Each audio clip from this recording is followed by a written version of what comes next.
Mana surgawi. Porsi ayat bacaan diambil dari Kisah Para Rasul pasal 20 ayat 17 sampai 38. Karena itu ia menyuruh seorang dari Miletus ke Efesus dengan pesan supaya para penatua jemaat datang ke Miletus. Sesudah mereka datang, berkatalah ia kepada mereka, "Kamu tahu bagaimana aku hidup di antara kamu sejak hari pertama aku tiba di Asia ini. Dengan segala rendah hati aku melayani Tuhan. Dalam pelayanan itu aku banyak mencucurkan air mata dan banyak mengalami pencobaan dari pihak orang Yahudi yang mau membunuh aku. Sungguh pun demikian aku tidak pernah melalaikan apa yang berguna bagi kamu. Semua kuberitakan dan kuajarkan kepada kamu, baik di muka umum maupun dalam perkumpulan-perkumpulan di rumah kamu. Aku senantiasa bersaksi kepada orang-orang Yahudi dan orang-orang Yunani, supaya mereka bertobat kepada Allah dan percaya kepada Tuhan kita Yesus Kristus. Tetapi sekarang, sebagai tawanan roh, aku pergi ke Yerusalem dan aku tidak tahu apa yang akan terjadi atas diriku di situ, selain daripada yang dinyatakan Roh Kudus dari kota ke kota kepadaku, bahwa penjara dan sengsara menunggu aku. Tetapi aku tidak menghiraukan nyawaku sedikit pun, asal saja aku dapat mencapai garis akhir dan menyelesaikan pelayanan yang ditugaskan oleh Tuhan Yesus kepadaku untuk memberi kesaksian tentang Injil kasih karunia Allah. Dan sekarang aku tahu bahwa kamu tidak akan melihat mukaku lagi. Kamu sekalian yang telah dikukunjungi untuk memberitakan kerajaan Allah. Sebab itu pada hari ini aku bersaksi kepadamu bahwa aku bersih, tidak bersalah terhadap siapapun yang akan binasa. Sebab aku tidak lalai memberitakan seluruh maksud Allah kepadamu. Karena itu jagalah dirimu dan jagalah seluruh kawanan. Karena kamulah yang ditetapkan Roh Kudus menjadi penilik untuk menggembalakan jemaat Allah yang diperolehnya dengan darah anaknya sendiri. Aku tahu bahwa sesudah aku pergi, serigala-serigala yang ganas akan masuk ke tengah-tengah kamu dan tidak akan menyayangkan kawanan itu. Bahkan dari antara kamu sendiri akan muncul beberapa orang yang dengan ajaran palsu mereka berusaha menarik murid-murid dari jalan yang benar dan supaya mengikut mereka.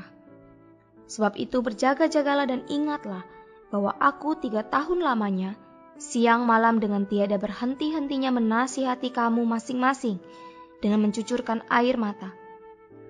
Dan sekarang aku menyerahkan kamu kepada Tuhan dan kepada firman kasih karunia-Nya yang berkuasa membangun kamu dan menganugerahkan kepada kamu bagian yang ditentukan bagi semua orang yang telah dikuduskannya.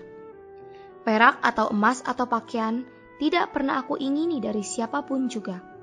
Kamu sendiri tahu bahwa dengan tanganku sendiri aku telah bekerja untuk memenuhi keperluanku dan keperluan kawan-kawan seperjalananku. Dalam segala sesuatu telah kuberikan contoh kepada kamu, bahwa dengan bekerja demikian, kita harus membantu orang-orang yang lemah dan harus mengingat perkataan Tuhan Yesus, sebab ia sendiri telah mengatakan, adalah lebih berbahagia memberi daripada menerima. Sesudah mengucapkan kata-kata itu, Paulus berlutut dan berdoa bersama-sama dengan mereka semua. Maka menangislah mereka semua terseduh-seduh sambil memeluk Paulus. Mereka berulang-ulang mencium dia. Mereka sangat berduka cita, terlebih-lebih karena ia katakan bahwa mereka tidak akan melihat mukanya lagi. Lalu mereka mengantar dia ke kapal.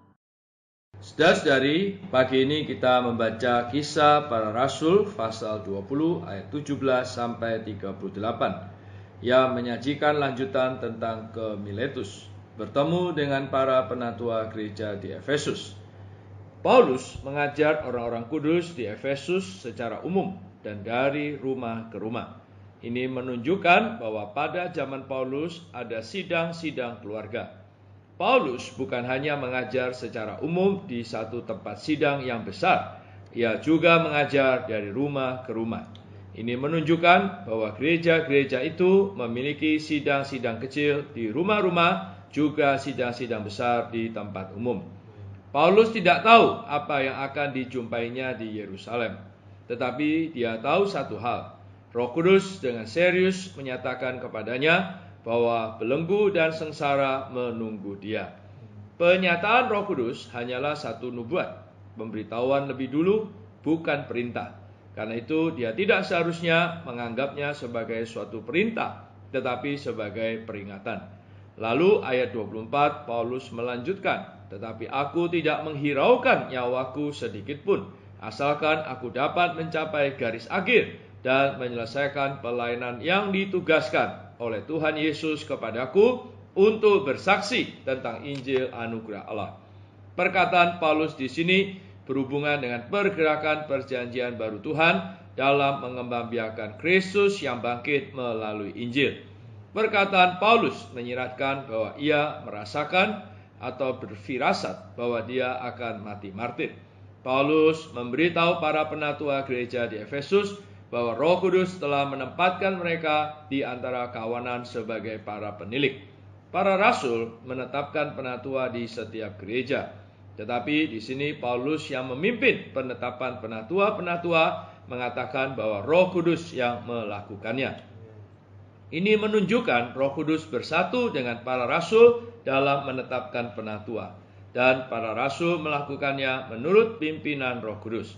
Dari perkataan Paulus mengenai Roh Kudus, menempatkan para penilik di antara kawanan kita melihat bahwa keberadaan gereja-gereja itu benar-benar karena Roh Kudus, bukan karena para rasul. Meskipun rasul-rasul telah menetapkan penatua-penatua, tetapi di sini Paulus mengatakan bahwa ini adalah pekerjaan Roh Kudus.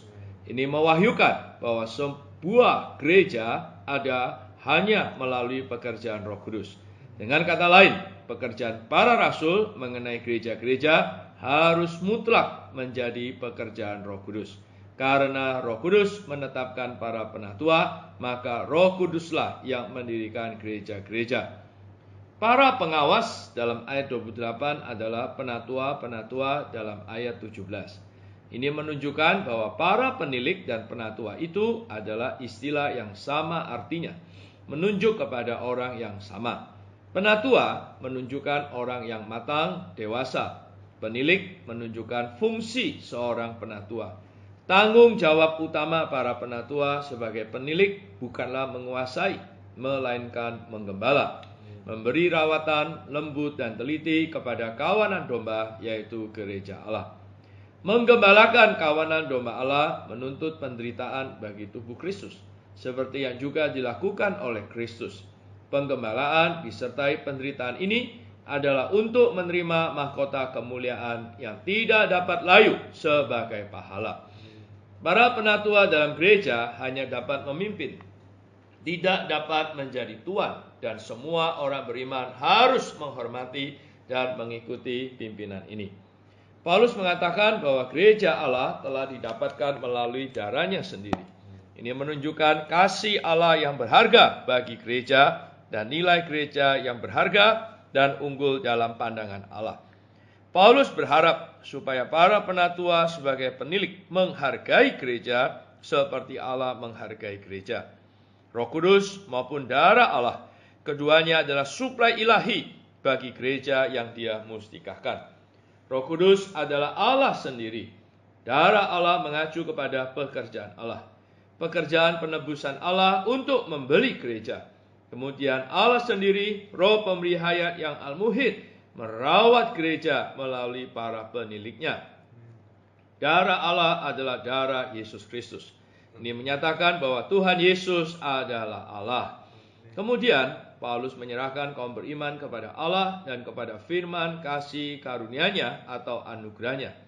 Fungsi firman kasih karunia Allah. Pertama, firman ini dapat membangun orang-orang kudus.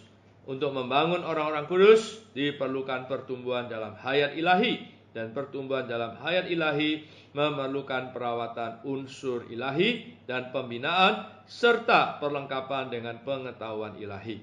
Semuanya ini dapat diberikan hanya oleh kelimpahan firman kasih karunia Allah yang adalah Allah Tritunggal itu sendiri yang telah melalui semua proses dari inkarnasi, kehidupan insani, ketersalipan, kebangkitan, dan kenaikan, dan yang telah diberikan kepada orang-orang kudus bagi kenikmatan mereka.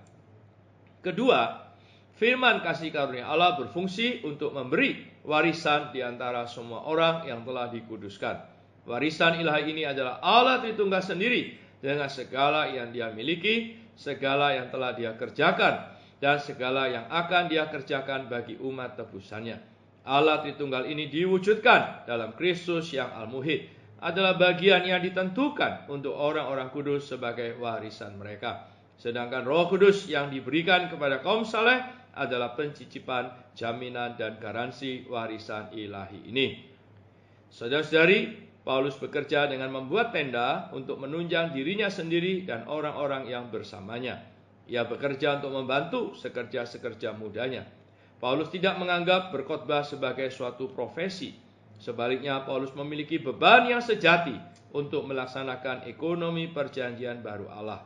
Demi perkembangbiakan Tuhan, kiranya kita semua dijenuhi dengan ekonomi Allah dan kemudian membantu orang lain untuk dijenuhi dengannya. Mari kita berdoa. Tuhan, terima kasih untuk firman-Mu pada pagi hari ini. Tuhan Yesus, kami sungguh melihat betapa mustikanya gereja. Tuhan, Kau telah membeli gereja dengan darah-Mu sendiri.